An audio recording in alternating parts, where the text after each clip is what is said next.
वेळा जर शरणागती पत्करते तर त्याला परतीचा मार्ग नाही. पण कुठून परतीचा मार्ग नाही? सद्गुरू पासून त्याला परतीचा मार्ग नसतो. तुमच्या आमच्या जीवनामध्ये गुरु आले तर तुम्हाला गुरुकडे जाण्याचा अधिकार आहे. एक गुरु बदलावा, कितीही बदलावा, जीवनामध्ये ज्याच्याकडून तुम्हाला ज्ञान प्राप्त होईल तुम्हाला गुरु तत्व अंगीकार करता येतो. पण एक वेळा जर सद्गुरू ज्याच्या द्वारा आपण मान्य केलं तर शिष्याला सद्गुरूमध्ये दोष पाहण्याचा अधिकार नाही. आणि ज्या शिष्याला सद्गुरूमध्ये दोष दिसायला लागतात त्या ठिकाणी शिष्याचं बदल होतं. सद्गुरू शिष्याचे दोष पाहू शकतात, त्याला त्या ठिकाणी सावध करू शकतात, मार्ग गाठपट करू शकतात, अनुशासनासाठी त्याला नाना प्रकाराने मार्गस्थ करण्यासाठी त्याचं मार्गदर्शन करू शकतात. त्या शिष्याला तो अधिकार दिलेला नाही. आणि म्हणून वेदांनी असं सांगितलेलं आहे, गुरु साधकाचे अनेक प्रकार आहेत. जर यमुनेचा किनारा आता सध्याचे जर आपण शिष्याचा विचार केला तर प्रत्येक महिन्याला शिष्याचा गुरु बदलत असतो. जर यमुनेचा किनारा नर्मदेला गेला तर यमुनादास बनतो आणि जमनेच्या किनाऱ्यावर गेला तर जमनादास बनतो. एखाद्या ठिकाणी जर पुन्हा तिसरा ऐकायला भेटला आणि तिथे जर चांगलं जर भोजन भेटलं, चांगल्या प्रकारचं भोजन जर भेटलं मिष्टान्नाचं, तर म्हणजे आपल्या गुरुजींचं काहीच पडलं नाही. ते रुकं सुकं खाल्ल्यापेक्षा इथे चांगली मजा आहे, म्हणून आपण याला गुरु करावा. आणि हा व्यक्ती जिभेच्या लाटपोटी आपल्या जीवनामध्ये म्हणजे जमुनेला गेला तर जमनादास आणि यमुनेला गेला तर यमुनादास, हा जिथे जिथे जातो तिथे तिथे गुरुतत्व बदलवत असतो. कशा करता? आपल्या फक्त स्वतःच्या स्वार्थाकरता. म्हणून परतीचा मार्ग का नाही? जर उत्थानाकरता एक वेळा जर तुम्ही मार्गाचं अवलंबन केलं असेल तर तुमचे सगळे मार्ग बंद होतात. म्हणून या ठिकाणी शरणागतीबद्दल बोलताना वेदांनी सांगितलेलं आहे, जीवनामध्ये फक्त शरणागती एक वेळा अंगीकार करावी लागते. म्हणून वेदांनी या ठिकाणी पुढे म्हटलेलं आहे. वेद काय म्हणतात? वेदांनी म्हणतात, त्रिलोकी स्पष्ट वक्ते जे देव दैत्यादि पन्नगते गुरु कृपे ब्रह्म विद्या लाभते हीच संगती.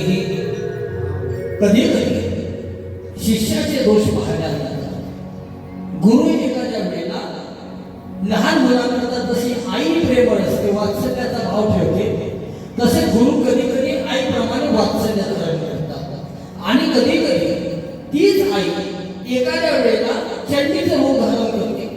म्हणजे एखाद्या वेळेस असं समजा लहान मुल घरामध्ये आहे आणि आता तुम्ही काही महिन्यापूर्वी एक प्रकार घडला, एका घरामध्ये चित्ता घुसला. लहान मुल खेळत होता आणि त्या चित्त्याने त्या मुलाची नरडी पकडली. तर ती आई हातचं काम सोडून धावत सोडून स्वतःच्या जीवाची चिंता न करता त्या चित्त्याशी भेटली आणि चित्त्याशी दोन दोन हात करत असताना तिने आपल्या मुलाचा जीव त्या चित्त्यापासून वाचवला. ज्यावेळेस ती चित्त्याशी भेटली त्यावेळेस ती रणचंडी झाली. तिला स्वतःची म्हणजे मी स्त्री आहे, मी एक आपला आहे हे अस्तित्व ती विसरली आणि आपल्या स्वतःच्या मुलासाठी तिने चंडीचं रूप धारण केलं आणि प्रत्यक्ष चित्त्याशी भेटली आणि मुलाचा जीव वाचवला. या वेळेला आईने वात्सल्य बाजूला ठेवलं. जी बाई मुलाला लढीवाळपणे हातांना कुरवाळताना मांडीवर घेऊन लाड करते, लोरी बनते, त्यावेळेला ती आई नसते. कारण त्यावेळेस ती चंडी झाली आणि ज्यावेळेस मुलगा चित्त्याच्या तावडीतून सुटला आणि ज्यावेळेस मुलगा सुखरूप आहे, आईने मांडीवर घेतला, माझा मुलगा चांगला आहे, व्यवस्थित आहे, सुरक्षित आहे, आईचं वात्सल्य पुन्हा जागृत झालं. पुन्हा आईची प्रेमळता जागृत झाली. म्हणजे काही वेळापूर्वी चित्त्याशी भेटणारी आई जिथे चंडी स्वरूप धारण केलं ती या वेळेला आई झाली. त्या प्रकारे सद्गुरूबद्दल एखादं मनामध्ये संभ्रम पाहणारा जो वर्ग असतो, कमी गेल्यानंतर मला 4 लोकांमध्ये माझ्या बाबांनी अपमानित केलं किंवा 4 लोकांमध्ये बाबा बोलले, 4 लोकांमध्ये मला बोलायला नव्हतं पाहिजे, माझा अवमान झाला. लक्षात ठेवा, ज्या ज्या वेळेस तुमच्यावर असंच एखादा प्रकारचा चित्ता तुमच्यावर ज्यावेळेस आक्रमण करतो त्यावेळेस सद्गुरू त्या ठिकाणी चंडीचं रूप धारण करतात. ज्यावेळेस गुरुला असं वाटतं का शिष्याला मार्गस्थ करणं आवश्यक आहे, शिष्याने आपला मार्ग सोडला, हा अयोग्य मार्गाने लागला आहे किंवा याचं पतन होत आहे, हा संकटाकडे चालला, त्यावेळेस गुरु अनुशासन हा धर्म अंगीकार करतात. आणि मग दाटपाट करण्यासाठी चंडीचं रूप धारण करतात. कधी मारतात, कधी दाटतात, कधी रागावतात, कधी बोलण्याचा प्रयत्न करतात, कधी प्रेमाने सुद्धा बोलण्याचा प्रयत्न करतात. पण दोघांमध्ये अंतर काय आहे पहा. ज्यावेळेस एखादी मांजर असेल, तिला जर शिकार करायचं असेल तर तुम्ही मांजरीला पाहिलं असेल, शिकार करत असताना ती आई आपल्या मुलासाठी ज्यावेळेस एखादी शिकार करायची असेल तर ज्याची शिकार करते त्याची नरडी ती खालून पकडत असते. चित्त्याला जरी त्यांची शिकार करायची असेल तिच्या मुलासाठी आपल्या नरडीला ती खालून घट्ट पकडून घेते. पण त्याच मांजरीला आपल्या मुलाचं संरक्षण करायचं असेल तर किंवा त्याच चित्तीला वाघींना आपल्या मुलाला सुरक्षित कुठे न्यायचं असेल तर ती खालून नरडी पकडत नाही, ती वरच्या बाजूने त्या मुलाची मान पकडते. त्याच प्रकारे तेच प्रेम गुरुतत्वाकडे असतं. ते खालच्या बाजूने कधीच मान पकडत नाही. प्रेमाने एखादी थाप जरी पाठीवर कधी रागाला मारली असेल तरी दुसरा हात प्रेमाचा हात त्याच व्यक्तीच्या शिरावर सुद्धा ठेवतात. कशा करतात का याचा मार्ग सुटू नये आणि यांनी सुरक्षित राहावं. आणि म्हणून वेदाने या ठिकाणी त्याचं वर्णन केलं. आणि म्हणून वेद या ठिकाणी म्हणतात का पाहणाऱ्याला जरी साधकाला शिष्याला असं वाटलं, त्याच्या मनामध्ये संभ्रम निर्माण झाला का हा माझ्यावर अन्याय होत आहे, हा काही वेळा पुरता त्याच्या मनामध्ये असणारा भ्रम असतो, वास्तविकतेशी याचा संबंध नसतो. आणि म्हणून वेदाने म्हटलेलं आहे त्रिलोक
पिया सद्गुरूला म्हटलेलं आहे, ज्यावेळेस पायामध्ये घुंगरू बांधले आणि गुरुसमोर नृत्य सादर केलं त्यावेळेस गुरुचा राग शांत झाला आणि कडकडून पुण्यशहाला त्यांनी आलिंगन दिलं.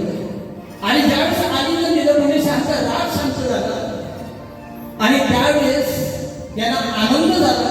आणि त्यावेळेस खऱ्या अर्थाने पुण्यशहानी म्हटलं का आज खऱ्या अर्थाने माझा पिया माझ्या घरी आला. आणि त्यावेळेस या गाण्याची त्यांनी रचना केलेली आहे. तुमच्या आमच्या जीवनामध्ये एखादं गुरुतत्व जर आपल्याबद्दल निराश झालं असेल त्या दिवशी आपल्या जीवनाची सगळ्यात मोठी हानी असते. बघा, जीवनामधून सगळं काही केलं तर चालतंय पण गुरुतत्वाची हानी असू नये.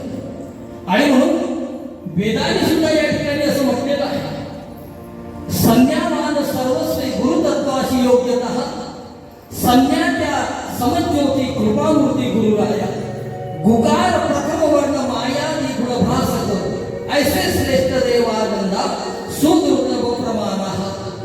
वेदाचं प्रमाण आहे, निगुराला वैकुंठाचा प्रवेश निषेध आहे. निगुरा म्हणजे ज्याच्या जीवनामध्ये गुरु नसेल, ज्याच्या जीवनामध्ये गुरु नसेल त्याला वैकुंठाचा प्रवेश निषेध केलेला आहे. हे आपलं प्रमाण नाही, हे वेदाचं प्रमाण आहे. आणि प्रमाण जर सांगतो म्हटलं तर कुठलं प्रमाण येतं पहा. आईच्या गर्भामध्ये नैष्टिक ब्रह्मचर्य पालन केलेले शुकाचार्यासारखे वैराग्य, शुकाचार्यासारखा जीव आईच्या गर्भामध्ये 12 वर्ष राहतो, गर्भामधून थेट बाहेर येतो आणि संन्यास मार्ग घेऊन ज्यावेळेस निघतो, त्या ब्रह्मचार्याकरता या ठिकाणी वैकुंठामध्ये ज्यावेळेस शुकाचार्य प्रवेश करतात त्यांना द्वारपाल मिळवतात. आता नैष्टिक ब्रह्मचर्य असणारा व्यक्ती मोठा असतो का नाही? सगळ्यात मोठा अधिकार ज्याचं तपाचं सामर्थ्य शुकाचार्याचं, ज्यांनी परीक्षिताचा उद्धार केला, पण यांच्यासाठी वैकुंठाचे दार बंद आहे. वैकुंठामध्ये यांना अडवल्या गेलं आणि त्यावेळेस भगवान विष्णूंना निरोप दिला. भगवान विष्णूंनी येण्याची अनुमती दिली आणि ज्यावेळेस शुकमुनी आतमध्ये गेले, भगवान विष्णूंना प्रश्न विचारला, देवा मी तर 12 वर्ष गर्भामध्ये आलो, आईच्या गर्भामधूनच मी 12व्या वर्षी बाहेर निघालो आणि माझ्याकरता वैकुंठाचे दार का बंद झाले? माझ्या जीवनामध्ये पापाचा लवलेशच नाही आहे, मी तर पूर्ण ब्रह्मचारी आहे, अखंड नैष्टिक ब्रह्मचर्याचं पालन केलेलं आहे. देवाने सांगितलं, शुका तुला परत जावं लागेल आणि मी सांगतो त्याच्याकडे जावं लागेल. भगवान विष्णूने शुकाचार्याला कोणाला गुरु करायला पाठवलं माहित आहे? जसं तुम्हाला आम्हाला सांगितलं जातं काय करा, ब्रह्मचार्याकडे जा, त्याला गुरु करा. आपल्याला असं वाटतं का एखाद्या तपस्वी योग्याकडे गेल्यानंतर आपल्याला मोठी सद्गुरूची प्राप्ती झाली, पण इथे तसं झालं नाही. मोठा स्वतः स्वयं ब्रह्मचारी असताना एवढं मोठं नैष्टिक ब्रह्मचर्य ज्याच्याकडे आहे त्याला जनक राजाकडे या ठिकाणी भगवान विष्णूंनी जाण्याचं मार्गदर्शन केलं आणि सांगितलं शरण जा. कोणाला जा? जनक राजाला शरण जा. या ठिकाणी शुकमुनी विचारात पडले, म्हणजे मी नैष्टिक ब्रह्मचर्य आहे, गर्भातून निघालो, मागं पलटून सुद्धा पाहिलं नाही आणि जेव्हा तुम्ही मला एका सर्वसामान्य संसारी माणसाला गुरु करण्यासाठी पाठवत आहात. देव बोलले, एक वेळा जाऊन तर पहा, एक वेळा जाऊन पहा माझ्याबरोबर. आणि त्यावेळेस शुकमुनी जनक प्रक्रियेमध्ये आले. त्यावेळेस जनक राजे आंघोळ करत होते पहा. जनक राजाच्या राण्या त्यांची आंघोळ करत आहे आणि डोक्यावर आंघोळीला जे पाणी टाकत होते त्या पाण्याच्या वाफा निघत होत्या. उकळत्या पाण्याने जनक राजाची आंघोळ सुरू होती. हे चित्र ज्यावेळेस पाहिलं तर काही वेळासाठी शुकमुनी स्थिर झाले, काही वेळासाठी समरस स्थिती निर्माण झाली. या पाण्याच्या वाफा निघत आहे आणि एवढं उकळतं पाणी यांच्या डोक्यावर टाकता यांना काहीच होत नाही का? हे दूरचित्र पाहत आहे. आणि तेवढ्यात जनक राजाने शुकमुनींना आवाज दिला, शुकमुनी या इकडे. जवळ आले शुकमुनी, म्हणे तुमच्या मनामध्ये जो संभ्रम निर्माण झाला आहे, संसारी मोठा का वैरागी मोठा, तर एक काम करा, या ज्या पाण्याने मी आंघोळ करून राहिलो त्या पाण्यामध्ये तुम्ही थोडं गोडधन घाला. आणि त्यावेळेस शुकमुनींना त्या पाण्यामध्ये जनक राजांनी आपलं करंगळीचं बोट टाकायला लावलं तर अक्षरशः शुकमुनींचं करंगळीचं बोट भाजलं आणि पटकन त्यांनी बोट काढलं. आणि त्यावेळेस जनक राजांनी शुकांना सांगितलं, म्हणे तुमच्या जरी नैष्टिक ब्रह्मचर्य तुमच्याकडे असेल पण मनाचा दोष अजूनही तुमचा गेला नाही. तुमच्याकडे जे आहे ते माझ्याकडे नाही, पण माझ्याकडे जे आहे ते तुमच्याकडे तरी आहे का? हो, मी राजविलासामध्ये आहे, मी भोगामध्ये आहे, मी राजमहालामध्ये वास्तव्य करून राहिलो, पण या माझ्या शरीरावर उकळत्या टाकणाऱ्या पाण्याचा परिणाम होऊन नाही राहिला. याच्यातून काहीतरी तुम्हाला कळलं का? आणि त्या वेळेस त्या ठिकाणी शुकाचार्याचा अभिमान नाहीसा होतो. म्हणून जगामध्ये प्रत्यक्ष भगवान शिवानी ज्याची स्तुती करावी त्याला सद्गुरु तत्व म्हटलेलं आहे. म्हणून उगीच का कृष्णी सारख्या जवळ गरुडाला या ठिकाणी भगवान शिवानी पाठवलं नाही. म्हणून तुम्ही आम्ही एखाद्याकडे जाऊन दीक्षा घेतो किंवा ज्ञान ग्रहण करतो म्हणून असं समजू नका का आपण आपला कमीपणा करत आहोत. आपल्या जीवनामध्ये आपल्याला आवश्यक असणाऱ्या ज्ञानाची पुंजी आपण जमा करत आहोत. कुठल्याही प्रकारचा व्यास गादीवर बसणारा व्यक्ती मोठा नसतो, त्याच्याकडे असणारी अनुभूती महत्वाची असते, त्याची साथ असते. आणि म्हणून इथे म्हटलेलं आहे, वेद संस्कार अतिशय श्लोक गती दृष्टांवा अघोषित हस्तंते सुत्यालय वाकार हताहतनो अपराधिता समस्वितम सर्ववेदम सर्वतः. वेदांनी असं म्हटलेलं आहे, ईश्वराच्या न्यायालयामध्ये आपल्याला ज्यावेळेस बदल केल्या जातं आपल्या आत्म्याला, त्यावेळेस आपली आत्मा एक जीव असतो आणि आपण त्या ठिकाणी ज्या कठड्यामध्ये उभं केलं जातं आपण आरोपी असतो. या आत्मरूपी आरोपिता त्या ईश्वराच्या आखाड्यामध्ये ज्यावेळेस तयार उभं केलं जातं तर त्यावेळेस गुरुला सुद्धा उभं लागतं. गुरुला उभं केलं जातं आणि त्या गुरुला प्रश्न विचारले जातात का तुझा साधक हा पदभ्रष्ट झाला कसा? तुला मी कर्तव्य देण्याचा एक अधिकार दिला होता, तुला एक काम सोपवलेलं होतं, तुला जिथे मी खाली पाठवलं होतं तुला एक काम दिली होती का याला घडू ना, पण हा घडला कसा नाही? तू कुठे कमी पडला याला घडवण्यामध्ये? कुठे तुझी चूक झाली? आणि आज जी याची परिस्थिती झाली, याला आरोपीच्या कठड्यामध्ये जे उभं केलं याचा जबाबदार तू आहे. आणि ईश्वराच्या या न्यायालयामध्ये गुरुला या ठिकाणी सुद्धा आरोपी केल्या जातं. म्हणून गुरु आपल्याला स्वतःला आरोपातून मुक्त करण्यासाठी जीव तत्वाला वारंवार संबोधित करण्याचा प्रयत्न करतात का बाबा तुझ्याकरता मी कर्तव्य म्हणून हे सगळं करत आहे, वाईट वाटून काही घेण्याची आवश्यकता नाही. म्हणून या ठिकाणी असं म्हटलेलं आहे, गत्यान्वा व्यापकता हस्तस्य दृष्टान्वः अगोष्ठित हस्तप्रतेः सत्यान्वना वाकर हतत्वम अपराधिता. भक्तिशास्त्रामध्ये भक्त रोज अपराध करत असतो. भक्तिशास्त्रामध्ये भक्ताकडून होणारे 3 अपराध कोणते आहे पहा. आता हे 3 अपराध तुम्हाला जे सांगत आहे हे आपण रोजच करत असतो. तुम्ही म्हणाल आम्ही भक्तिशास्त्रामध्ये भक्त असताना अपराध कसं करतो, तर वैदिक शास्त्र या ठिकाणी काय म्हणतात, एखाद्या वेळेस घरातून गेलेला व्यक्ती मंदिरामध्ये ज्यावेळेस जातो आणि देवापुढे हात जोडून नतमस्तक होतो त्यावेळेस सुद्धा भक्त हा पहिला अपराध करतो. दुसऱ्या स्थानी ज्यावेळेस देवाची स्तुती हात जोडून करायला सुरुवात करतो त्यावेळेस तो दुसरा अपराध करतो. आणि तिसरा अपराध त्यावेळेस देवाचं स्वरूप डोळ्याने पाहतो त्यावेळेस तो तिसरा अपराध करतो. आता तुमच्यामध्ये हे 3 अपराध कसे असू शकतात, तर वैदिक शास्त्रामध्ये याचं वर्णन आहे.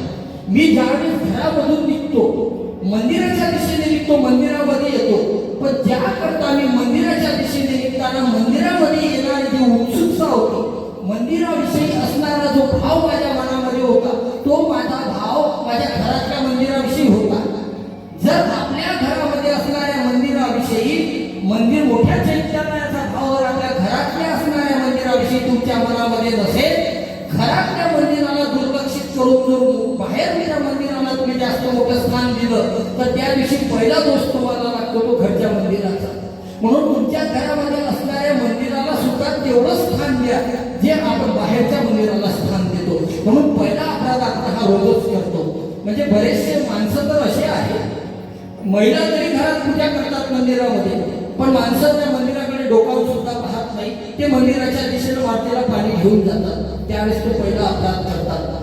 आणि दुसरा अपराध मंदिरामध्ये गेल्यानंतर जोराने देवाची स्तुती करायला सुरुवात करतात, तर या ठिकाणी दुसरा अपराध घडतो.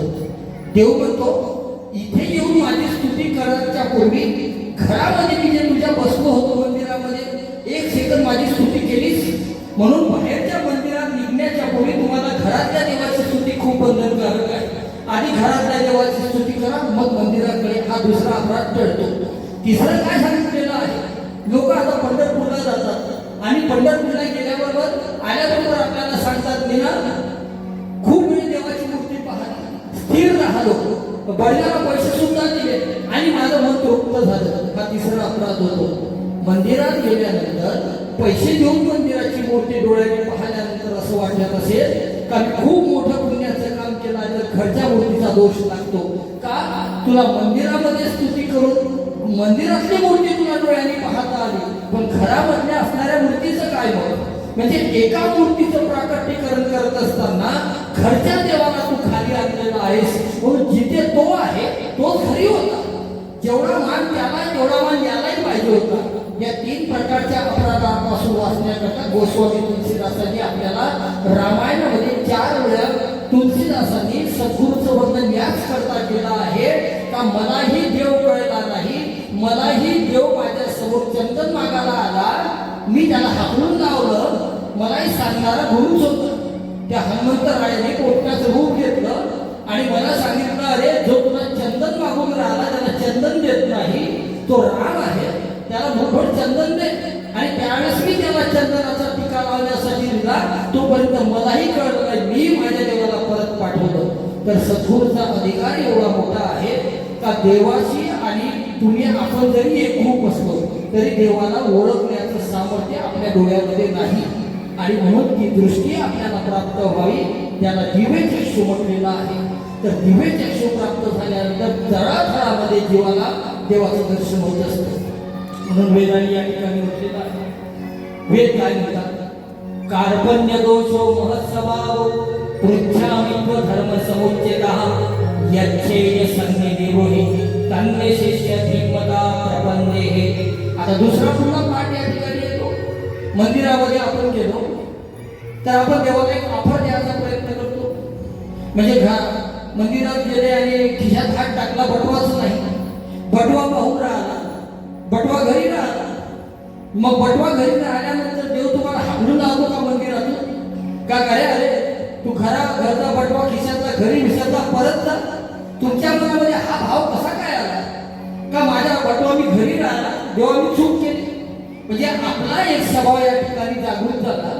का शंभराची 500ची नोट जर मी काढली असती तर देव प्रसन्न झाला असता का? कदाचित नाही. मनामधला हा संभ्रम काढून टाका. खिशामध्ये नोट आली असेल तरी बरं, खिशामध्ये नोट नसेल तरी बरं. पहिला प्रश्न हा आहे, तू घरामधून बटवा आणला किंवा नाही हे महत्वाचं नाही, पण एक गोष्ट मात्र देव नक्की पाहतो आणि ती आहे का घरामधून तू मंदिरामध्ये आल्यानंतर तुझ्या मनामध्ये श्रद्धा आहे किंवा नाही. ही श्रद्धा जर मनात नसेल तर करोडो रुपये दान देऊनही ते भावपूर्ण दान निष्फळ ठरतं. म्हणून आधी श्रद्धा महत्वाची सांगितली आहे. आणि म्हणून कार्पण्य दोष सांगितलेला या ठिकाणी.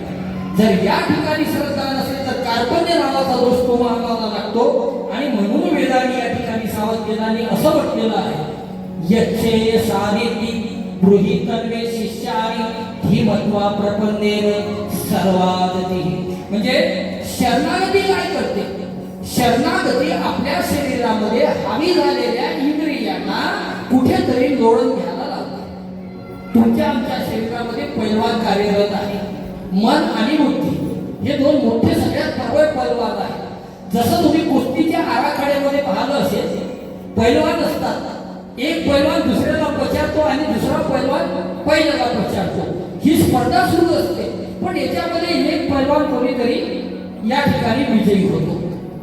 तसंच तुमच्या आमच्या शरीरामध्ये पैलवान आहे. रज, तम आणि सत्व हे 3 प्रकारचे पैलवान जे आहे रोज भांडण करतात, एकमेकावर वरिष्ठ करतात. मग या मध्ये कधी कधी जो सत नावाचा पैलवान आहे तर हे रज आणि तम हे 2 पैलवान काय करतात, या सत नावाच्या पैलवानाला पराभूत करण्याचा प्रयत्न करतात. आणि मग या सत नावाच्या पैलवानाला एखादी खुराक लागते, ज्याच्यामुळे याचं बहुबल वाढावं असं तुम्हाला वाटतं, याला शक्ती वाढावी, बळ द्यावं. तर त्यासाठी मग गुरुची शरणागती सांगितलेली आहे. गुरु आपल्याला एक प्रसाद देतात. शरणागती पूर्ण तत्वाने पत्करल्यानंतर असंही म्हटलेलं आहे, शरणागतीमध्ये आळस कारण कुठल्याही प्रकारचं बंधनकारक ठरत नाही. एखाद्या वेळेस गुरुला टाळणं म्हणजे हाही या ठिकाणी अपराध सांगितलेला आहे. इथे काय सांगितलेलं आहे, निजा स्वभावाचे कुंडलकश युक्तीत्वेन तिष्ठन्ति. म्हणजे आज्ञा देतात तत्पर जो कामाला लागतो त्याला म्हटलेलं आहे साधक. शिष्यत्वाच्या श्रेणीचं वर्णन करताना भगवान श्रीकृष्णाने आपल्या खांद्यावर रथ सुद्धा ओढलेला आहे रुक्मिणीला घेऊन. ज्यावेळेस दुर्वासासारख्या एवढ्या क्रोधी गुरुंनी ज्यावेळेस त्या ठिकाणी पाहून आदरादित्य घेतलं आणि परीक्षा करण्यासाठी देवाला सांगितलं का माझ्या रथाला घोडे नाही पाहिजे, मला तुझ्या नगरीमध्ये प्रदक्षिणा घालायची आहे. देव म्हणे आता व्यवस्था करतो, मला घोडे नको. माझ्या रथाला जर तू ओढत असशील तर तुम्ही घोडे बनत असाल तर मी तुझा आदरादित्य स्वीकार करतो. आणि भगवान श्रीकृष्णाने क्षणाचंही कारण न दाखवता, विलंब न करता रुक्मिणी मातेला घोडी बनवलं, स्वतः घोडे बनले आणि दुर्वासा ऋषींचं नगरागमन भगवान श्रीकृष्णांनी स्वतः केला आणि रथ तोडला. म्हणून दुर्वासा ऋषीचा सुद्धा कोरोनापासून भगवान श्रीकृष्णांना वाचता. जर देवाची ही अवस्था असेल तर तुमच्या आमच्या सामान्य जीवाची काय अवस्था असू शकते? देवाने जी चूक केलेली आहे तुम्ही आम्ही का करतो? देव आपल्यापेक्षा सुज्ञ आहे. देवांनी जर म्हटलं असतं तर देवाला असं म्हटलेलं आहे की सामर्थ्याचं एक समुद्र देव आहे. गुरुकडे सीमित काही प्रमुख विद्या असतात, देवाकडे अथांग महासागर आहे. पण तरी सागरासारखा नाल्याचं नदीचं पाणी एकत्रित करतो. कशा करतात? समुद्राला त्याची आवश्यकता आहे. त्या प्रकारे देव हा विशाल समुद्र जरी असला तरी नदी नाल्याची त्याला तलावाच्या पाण्याची आवश्यकता पडते. त्या प्रकारे तुम्ही आम्ही कितीही मोठे विद्वान असलो तरी जोपर्यंत गुरुतत्व तुमच्या आमच्या जीवनात येणार नाही, तुम्ही हजारो व्रत करा, उपवास करा, हजारो तीर्थ करा, त्याची फलश्रुती तुम्हाला आम्हाला शून्य सांगितलेली आहे. म्हणून या ठिकाणी वेदाचं प्रमाण या ठिकाणी आलेलं आहे. आणि वेद या ठिकाणी सांगतात, वेदाने काय म्हटलेलं आहे? सद्गुरू महाप्रसाद देतात. सद्गुरू एखाद्या शिष्याने पूर्ण शरणागती पत्करल्यानंतर मग त्याला सद्गुरू महाप्रसाद देतात. आता सद्गुरू कोणता महाप्रसाद देतात? तर सद्गुरू काय त्याला एखादं मिष्टान्नाचं भोजन देतात किंवा त्याला पंचपक्वान्नाचं भोजन देणं म्हणजे महाप्रसाद म्हटलेला नाही. सद्गुरू त्यावेळेस मग शिष्यावर कृपा दृष्टी करतात, त्याला अनुभूतीचा महाप्रसाद प्रदान करतात.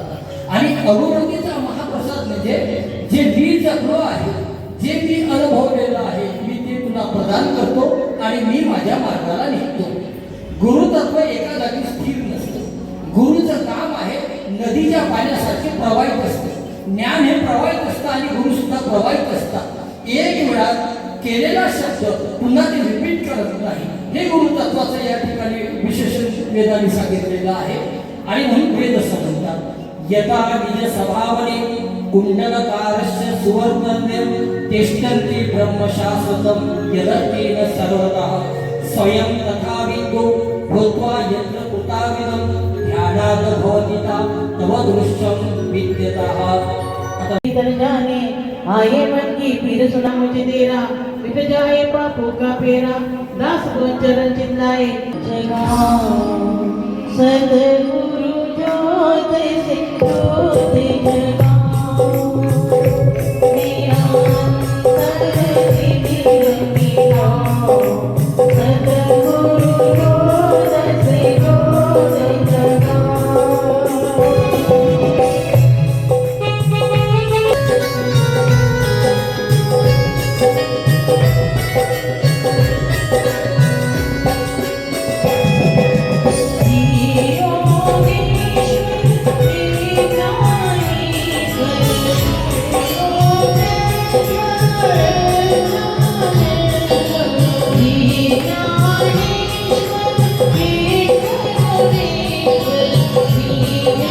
Hare Rama